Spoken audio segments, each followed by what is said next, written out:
मृदा अपरदन क्या है? हाय बच्चों, अब मैं लॉन्ग क्वेश्चन करा रही हूँ। मृदा अपरदन क्या है? मृदा अपरदन के लिए कौन कौन से कारक उत्तरदायी हैं? तो मृदा अपरदन जो है वो मृदा के कटाव तथा उसके बहाव की प्रक्रिया को मृदा अपरदन कहते हैं। मृदा के बनने तथा अपरदन की क्रियाएं सामान्यतः साथ चलती हैं, लेकिन विभिन्न मानवीय क्रियाओं से मृदा अपरदन तीव्र गति से होने लगता है। इसके निम्नलिखित कारण हैं। पहला कारण है भौतिक कारण। भौतिक कारण क्यों होता है कि समस्त भूमि की अपेक्षा ढाल वाली भूमि पर अपरदन अधिक होता है, जहाँ ढाल होते हैं। तीव्र व मूसलाधार वर्षा मृदा की ऊपरी परत को अपने साथ बहा कर ले जाती है, जिससे मृदा अपरदन होता है।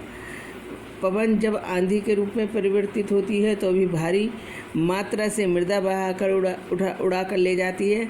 शुष्क मरुस्थलीय प्रदेशों में मृदा अपरदन का यह एक बड़ा कारक है। दूसरा है मानवीय कारक। मृदा अपरदन के लिए कुछ मानवीय कारक भी उत्तरदायी हैं। पशुओं के अत्यधिक चराई करने से भूमि की जो ऊपरी वनस्पति का आवरण है वो नष्ट हो जाता है।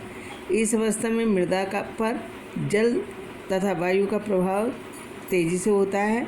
वृक्षों की जड़ें मृदा अपरदन रोकने में सहायक होती हैं। वनों के कटाव से मृदा अपरदन तेजी से होने लगता है, क्योंकि पानी और पवनों के बहाव को वृक्ष कम कर सकते हैं। कृषि गलत ढंग से करने के कारण भी मृदा अपरदन होता है। गलत तरीके से हल चलाने, जैसे ढाल पर ऊपरी से नीचे की ओर हल चलाने को वाहिकाएं बन जाती हैं, जिसके भीतर से बहता पानी सरलता से मृदा का कटाव करता है। दूसरा क्या है कि खनिज पदार्थ निकलने के लिए खनन कार्य से भी मृदा अपरदन अधिक होता है। मनुष्य घर आदि बनाने के लिए रोड़ी, बजरी, संगमरमर, बदरपुट आदि प्राप्त करने के लिए विभिन्न पहाड़ियों को गहरे गड्ढों में परिणत कर देते हैं, इसलिए भी मृदा अपरदन अधिक होता है। दूसरा क्वेश्चन है, मनुष्य को संसाधनों की आवश्यकता क्यों पड़ती है? तो इसमें इसका आंसर है कि किसी भी राष्ट्र की प्रगति के लिए संसाधन परम आवश्यक हैं, फिर भी चाहे वे प्राकृतिक हों या मानव निर्मित, और इन्हीं पर मानव का विकास और संपन्नता निर्भर करते हैं। मानव को इन संसाधनों की आवश्यकता पड़ती है।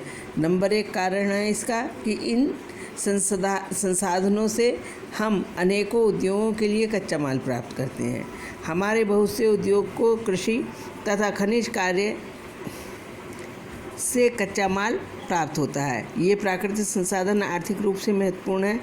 इनके द्वारा विभिन्न प्राथमिक आर्थिक क्रियाएं पूरी होती हैं। संसाधनों पर बहुत सी सेवाएं जैसे बैंकिंग, इंजीनियरिंग सेवाएं, स्वास्थ्य सेवाएं निर्भर करती हैं। हमारी सभी व्यापारिक गतिविधियां प्रत्यक्ष अथवा अप्रत्यक्ष रूप से इन्हीं प्राकृतिक संसाधनों पर निर्भर हैं।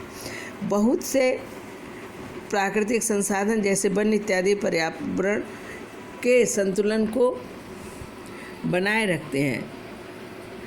अगर मनुष्य इन प्राकृतिक संसाधनों का लाभ न उठा सके तो प्राकृतिक संसाधन अनुपयोगी रह जाते हैं।